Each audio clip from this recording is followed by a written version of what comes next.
नमस्कार। मु आज गोटे छोटिया कथाटे नहीं आपण मन पाखु आसी बहुत दिन कथा ये ठाकुरंकर नवकलेबर समय कथा। दारू बाहर थिले जो विभिन्न गाँव में मु पढ़ुली पेपर देखुली दारू बाहर टीवी भी न्यूज रे देखे दारू बाहर लोक मैंने सब जाऊँच बहुत लोक जाऊँच देखुं कितु केवे भावी नी मुझे देखी दारू कौन दारू विषय एत कि भितर को मुझे पशि नी एमती देखे सबुदिन शुणे। तो गोटे दिन एमती सन्ध्या बसी मोर पिला माने छोट थे जो जड़े सार पाठ पढ़ुते बालेश्वर से रहते से फोन कले मैडम नमस्कार कौन कर अच्छी घरे ना दारू देखा गले मुझे ना दारू कौन देखा जी कौटी जी ना बालेश्वर भद्रक कुआड़ू कुआड़ू लोक आसन दारू देखा आप भुवनेश्वर रहीकि जापरि दारू देखा मु कहली ना केवे तो भाविनी से विषय आपड़ गले कि ना आम जाइलु स्वामी स्त्री दी जन स्कूटर गलु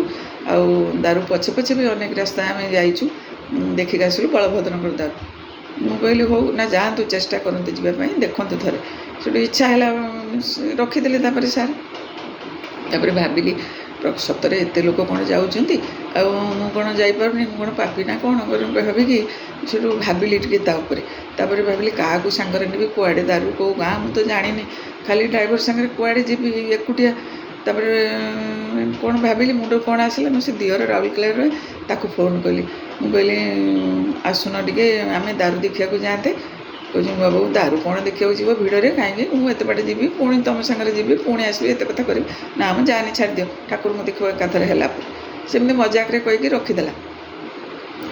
तापर भाविली छाड़ आ जापर किए जीव मत किए नब सागर आपर मुझे भाविली ठाकुर मुझे कौन सतरे एत पापी ना कौन एत लोक जाऊँ मुझे जापारूनी टिके थरे देखती जीवन में थरे हुए तो देखी आउ थर को बची थी कि नी किए जाने एमती भाविकी मनटा दुख होगला टे किंतु इच्छा बहुत है देखी था टे समस्ते देखुं एमती करके रही अध घंटे पर मोर से दियर पुणी फोन कला बाबू आ तुमको जगन्नाथ डाकुंट मुझे केमती डाकिले कौन कले ना एमती से हूँ हीरापुर गाँ जगन्नाथ दारू बाहर थिला बोधे हीरापुर गाँ थिला से ना गाँ ना हीरापुर बोधे तो से थाना रे इन्स्पेक्टर आम जड़े रिलेसन पिला जॉइन करथिला से दारू से जॉइन हो तो से मत दियर कहला आठी जॉइन कर सी ए मत फोन कला ना आसुन तुम दारू देखा मुझे कहली मु कौन जी बाबू आमर जी इच्छा कर जात तुम जाओ काली सका से मनटा खुशी होगला मुझे जाओ ठाकुर मो कथा शुणिले जाओ दारू देखा काली सका जी जे कि एकुटिया केमी जी कुआड़े कौ गाँ हीरापुर कुआड़े मुझे कुआड़े जानी कि तापर भाविली कि भाविली टिके समय तापर भाविली भौणी की फोन करी मोर से सेकेंड भौणी जाजपुर थाए थर्ड सान भौणी भी थाए ताको फोन कली बोले तुम दारू देखा जीव ना हाँ तू जीवु मुझे हाँ ना आम जीवु केमी जावा मुझे तुम काली भोर कि बाहर तुम केमी जीव से कहले आम तो जाजपुर जा तो पाखे एत भोर पहुँची पारूनी टाइमली मुझे कहली तुम कटक आस मुझे कटक पलैबी से आम सांग हीरापुर कुआड़े देखा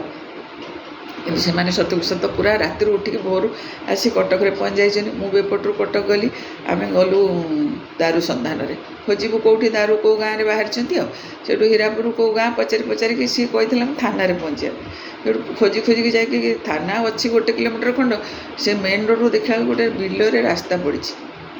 से बिलरे पिंपुड़ी लाइन लगला भाया लोक खाली लगी लाइन 2 लाइन लोक एकदम माने 100 लोक से देखिए कौची मुझे भौणी की कहली मुझे मुझे जमा गाड़ी ओह्ल ए बिल रास्ता चली चली 3 किलोमीटर जहाँ को पचारे कौन 3 किलोमीटर किए कौन 3.5 किलोमीटर किए भी कहले 4 मुझे जमा जापर मो दारू देखा था से सान भौणटा को ना तू चली पारू ठीक देखा तू चल थाना पहुँच एमती कर गलु थाना पहुँचला से इन्स्पेक्टर जी से आसला आम पाक आसी गाड़ी कहली अरे मुझे तो जापारि एत बाट ये जी मैंने जातु चलिके मुझे तो थाना बसिली से कौन नाई मो नानी आप बसतु गाड़ी में मुझे कनेस्टेबल गोटे पठाऊँगी सी जीव आपको अलग रास्ता नहीं जीव जहाँ गोटे कनेस्टेबल आसिक आम ड्राइवर पाखे बसला गाड़ी गलु आम 3-4 किलोमीटर से गाँव में गोटे रास्ता भीतर भीतर देकी नहीं दारू पाखे पहुँचेदेला ଦାରୁଙ୍କ ଚାରିପଟେ ବାଡ଼ ହେଇଛି, ସେ ଗଛ ବଡ଼ ନିମ୍ବ ଗଛ, କିନ୍ତୁ ଚାରିପଟେ ବାଡ଼ ବହୁତ ଦୂରକୁ ଟିକେ ବାଡ଼ କରିଦେଇଛନ୍ତି, ଲୋକମାନେ ବାଡ଼ ସେପଟରେ ରହିକି ଦେଖିବେ, ଭିତରକୁ କାହାକୁ ଆଲାଉ ନଥିଲା। ସେଠୁ ଯାହା ହଉ ଆମେ ସେ ବାଡ଼ ପାଖରେ ପହଞ୍ଚିଗଲୁ। ମୁଁ କହିଲି ଯାହା ହଉ ପାଖରେ ତ ପହଞ୍ଚିଗଲୁ, ଦର୍ଶନ ହେଇଗଲା ଠାକୁରଙ୍କୁ। ଆଉ ସେ ବ୍ରାହ୍ମଣମାନେ ସେଠି ପୂଜା ପାଠ ଯଜ୍ଞ ତା ଭିତରେ ସେ ଗଛ ମୂଳରେ ସବୁ ଚାଲିଥାଏ, ବାଡ଼ ଭିତରେ ଏତେ ସୁନ୍ଦର ପୂଜା ହେଉଥାଏ। ସେଠୁ ଗଛକୁ ବି ସଜେଇଥାନ୍ତି ଫୁଲ ଦେଇକିରି ସବୁ। ସେଇଠି ଆମେ ଠିଆ ହେଇଛୁ ଦେଖୁଛୁ। 2-3 ଜଣ ବ୍ରାହ୍ମଣ ଭିତରୁ ଆସିଲେ, ଯେହେତୁ ପୋଲିସ ଆମ ପାଖରେ ଥିଲେ, ସେ ବ୍ରାହ୍ମଣ ସେ ପୋଲିସକି ଦେଖିକି ବୋଧେ ଆସିଗଲେ। ସେଠୁ ଆସି କହିଲେ ମା ଭିତରକୁ ଆସୁନାହାନ୍ତି। ସେଠୁ ମୁଁ ସେ ପୋଲିସ ମୁହଁକୁ ଦେଖୁଛି, ଭିତରକୁ ଯିବି ସେ ମୋତେ ମାରିବେ, ଗାଳି ଦେବେ, କ'ଣ କରିବେ ଡରରେ। ମୁଁ କହିଲି କିଛି କ'ଣ ହେବ, ସେଠୁ ଭିତରକୁ କ'ଣ ଯିବି। ମୁଁ ସେ ଠିଆ ହେଲି କିଛି ସମୟ, ମା ଆସୁନାହାନ୍ତି କରିକି ମୋ ହାତକୁ ଧରିକି ଟାଣିଲେ, ଆସୁନାହାନ୍ତି, ଆପଣ ତ ଯେଉଁ ଜାତି ଆମେ ତ ସେଇ ଜାତି, ଆସନ୍ତୁ ଭିତରକୁ କରିକିରି ତାଙ୍କ ହିସାବରେ ସେ ମଜାକରେ କହିକିରି ଆମ ଜାତି ଭାଇ କହିକିରି ନେଇଗଲେ ଭିତରକୁ। ଆମେ ସମସ୍ତେ ପଳେଇଲୁ। ପୋଲିସ ବି ଆମ ପଛେ ଗଲେ, ଯାଇକରି ସେ ଗଛର ପରିକ୍ରମା କରେଇଲେ, ଚାରିପଟେ ଆମକୁ ବୁଲେଇଲେ, ଆମ ହାତରେ ପୂଜା ଦେଲେ, ଅର୍ପଣ କଲୁ ପୂଜା, ଆଉ ପ୍ରାର୍ଥନା କଲୁ, ଦେଖେଇଲେ ଆମକୁ ସେ ଗଛର ପେଚା ଉପରେ ପେଚା ବସିଥିଲେ, ଆଉ ଭଗବାନଙ୍କର ଯେଉଁ ଚିହ୍ନ, ସେ ଚିହ୍ନ ବି ଆମକୁ ଦେଖେଇଲେ, ଦେଖିଲୁ। ମାନେ ଏତେ ପବିତ୍ର ଲାଗିଲା ସେ ସ୍ଥାନଟି, ଆଉ ଏତେ ଭଲ ଲାଗିଲା। ଭଗବାନଙ୍କୁ ସେଇଠି ପ୍ରାର୍ଥନା କଲି, ପ୍ରଭୁ ଯାହା ହଉ ତୁମେ ମନ କଥା ବୁଝିଦେଲ, ମୋତେ ମାନେ ଆସିକି ମୁଁ ଦର୍ଶନ କରିପାରିଲି। କେବେ ତା ପୂର୍ବରୁ ଆଶା ନଥିଲା, କି କେବେ ଇଚ୍ଛା ବି କରିନଥିଲି, ଭାବି ବି ନଥିଲି ଦାରୁ ଦର୍ଶନ କରି, ତା ବି ପୁଣି ଜଗନ୍ନାଥଙ୍କ ଦାରୁ, ତା ବି ଏତେ ପାଖରୁ ଆସିକି ତାଙ୍କୁ ପୂଜା ଅର୍ଚ୍ଚନା କରିଲି। ସେଇଟା ବହୁତ ଭଲ ଲାଗିଲା ମୋତେ। ତାପରେ ସେଠୁ ସେଇ ବାଟେ ପୁଣି ଯେଉଁଥିରେ ଯାଇଥିଲୁ ସେ ବାଟେ ଫେରିଲୁ, ଫେରିକି ଆସିକି ଥାନାରେ ବସିଲୁ କିଛି ସମୟ, ଚା ପିଇଲୁ, ଚା ପିଇକି ଘରକୁ ଆସିଲି। ଆଉ ସେଇଠି ଠାକୁରଙ୍କୁ ପ୍ରାର୍ଥନା କଲି, ଭଗବାନ ତୁମେ ମୋ କଥା ଶୁଣିଲ, ମୋତେ ଦର୍ଶନ ଦେଲ, ବହୁତ ଭଲ ଲାଗିଥିଲା ସେଦିନ।